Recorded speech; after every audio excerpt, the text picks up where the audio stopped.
Kenny, use your gun in a threatening manner. Point it at Ed 209. Yes, sir. Please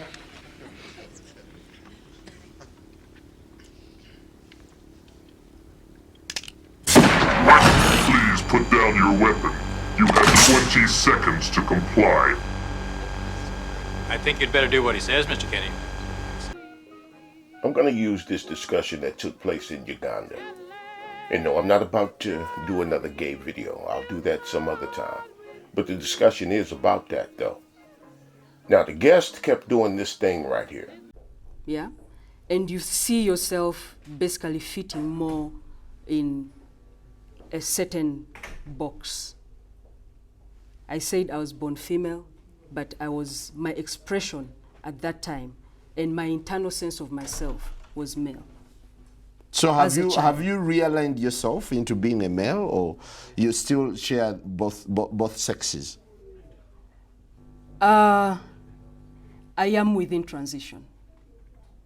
You're within transition? Yes. Now, we're looking at the raging debate. You're a gay rights activist. Why should someone be gay? Just for the record, I am not a gay rights activist. I believe there's nothing like gay rights. There is human rights. There is human rights. And there are humans who are gay and those who are not gay. So I'm a human rights activist. She kept doing that. She did that at least 5 times throughout the discussion.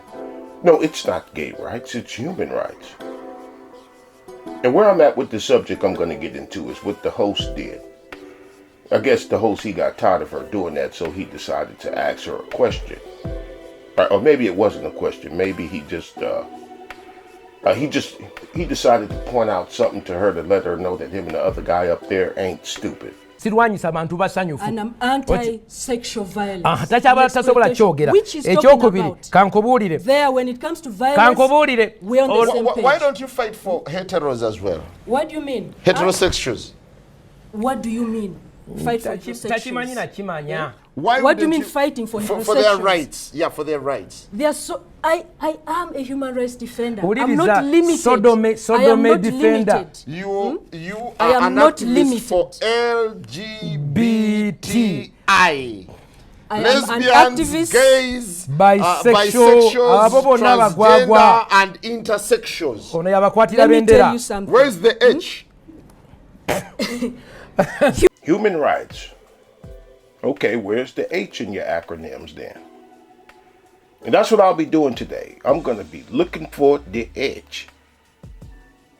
I see all kind of different people engaging in wars, and they have a side in these wars, but they don't want people to see them as a warrior in it.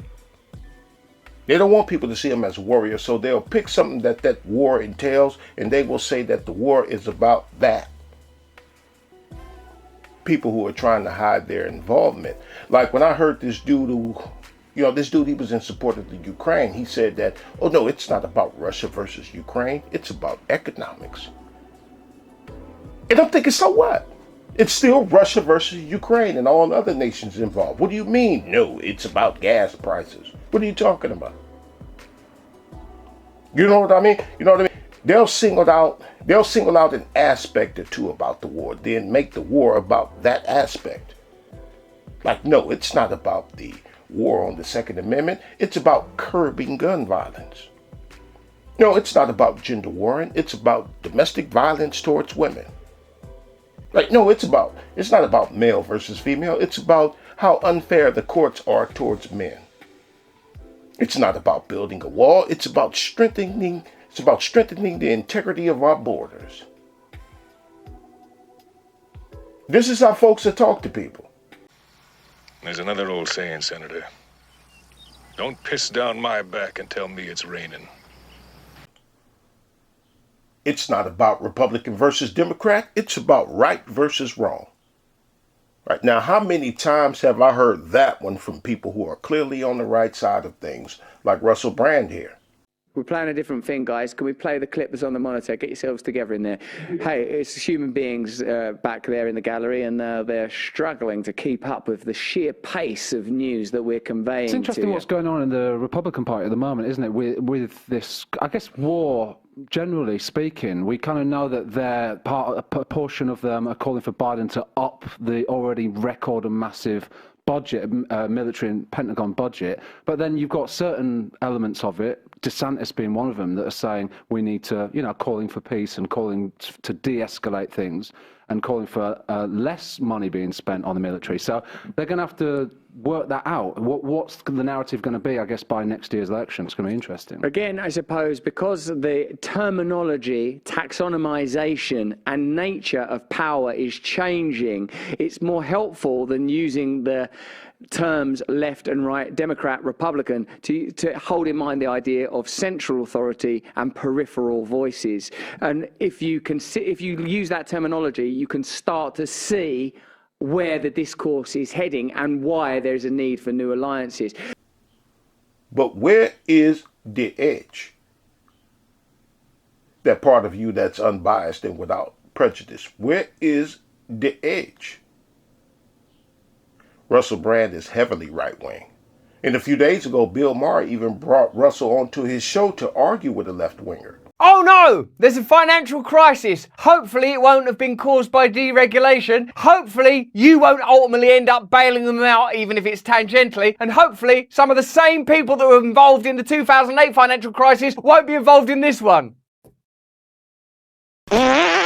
Hello there, you 6 million awakening wonders. Thanks for joining us on this voyage towards truth and freedom, a voyage that must be undertaken together, where we must find new unity, where we have to stop throwing rocks at one another and find ways of uniting, coming together in a conciliatory fashion in order to confront centralized power. Put our differences to the side and come together as one. When I hear conservatives say that, you know what they're really saying? They're saying, say I was a conservative, right? You know what conservatives are saying? They're saying, you need to put your differences to the side while I keep my conservative differences, because it's your differences that are the problem. When I do these videos talking about covert Republicans, I haven't been telling people to take a side. I've never done that.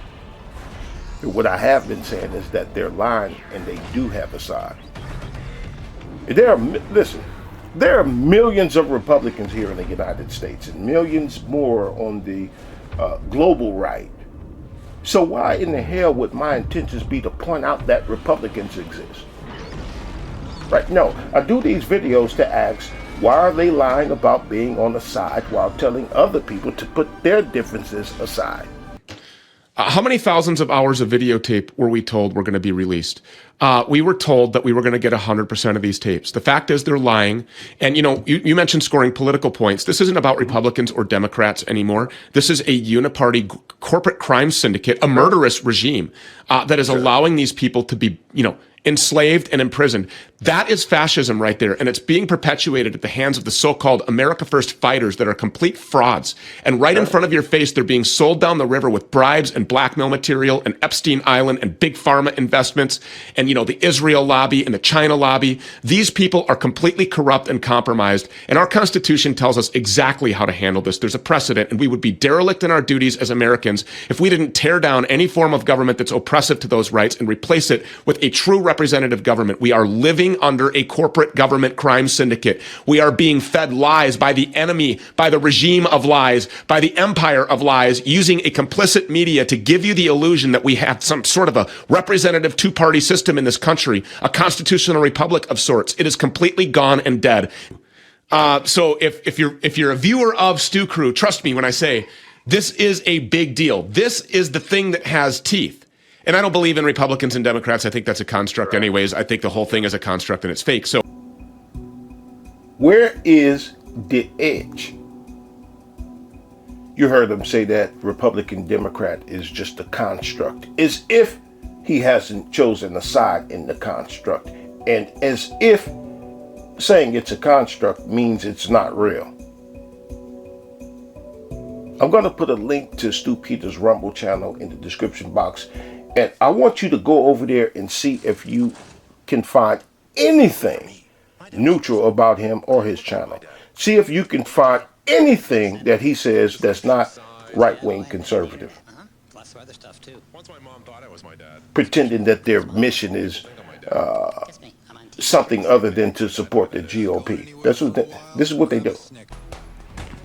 Right, let me read you the title of one of many. I said one of many titles where Stu has the word rhino in it. And what is a rhino? Rhino are acronyms for Republican in name only. I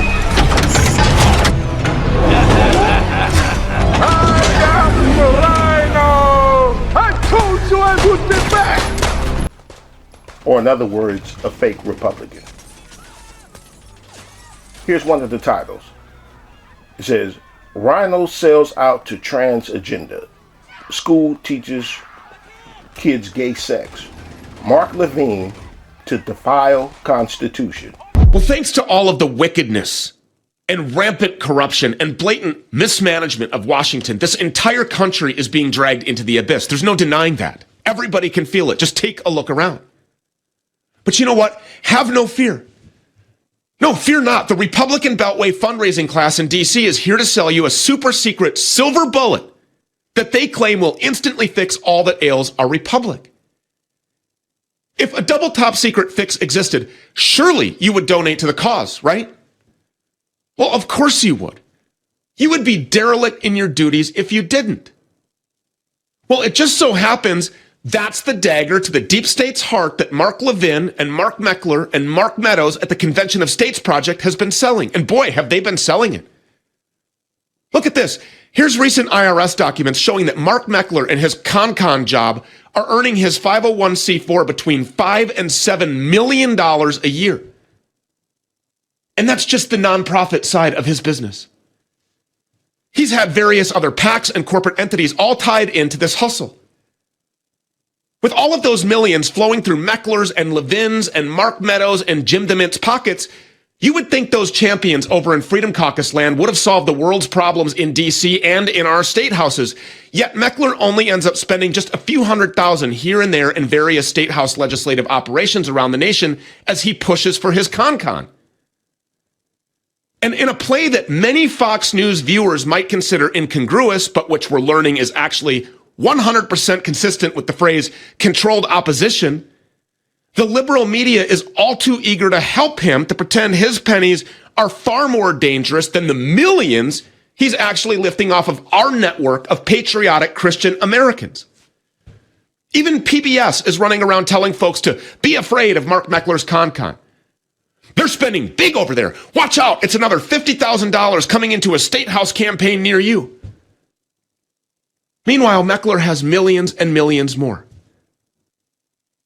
Now, to his credit, Glenn Beck finally jettisoned the idea of pushing for a con. We're not sure if it's because he truly believes the con is dangerous or if Beck was just too expensive for Meckler's budget. I tend to believe it's the latter. You know, it's bad enough that Biden and the rhinos in this uniparty are dragging us into what could well be decades of world war and famine and economic ruin. But now, under the misguided belief that it will save the country, many Christian conservative voters and donors are being tricked into financially supporting this radical project that would turn this country inside out overnight and obliterate our Constitution completely and forever. I tend to believe it's the latter. You know, it's bad enough that Biden and the rhinos in this uniparty. Where is the edge? He even called Mark Levine a rhino. Mark got conservative running through his bloodstream. But they have to do that. Before they do that, they will acknowledge that Republicans have been on this entire thing that we call the New World Order. They will declassify that Republican and reassign him or her or them to some obscure corner of the room before they can address whatever ill they may have committed. They will remove the name tag of that Republican before they will prosecute that person. Like when I saw that video of them cutting that cop out of his uniform. Right? They didn't want to arrest the cop. They had to turn him into a civilian/rhino first. Now, here's one of the things that I know about why people are lying about what side they're on. It's called herding. Making sure that people don't get away. Like people who are fed up with the Republican Party. So you herd them back into the pen, or you make sure that they never get out of the pen in the first place. Takes something in, doesn't he? Really sleepless.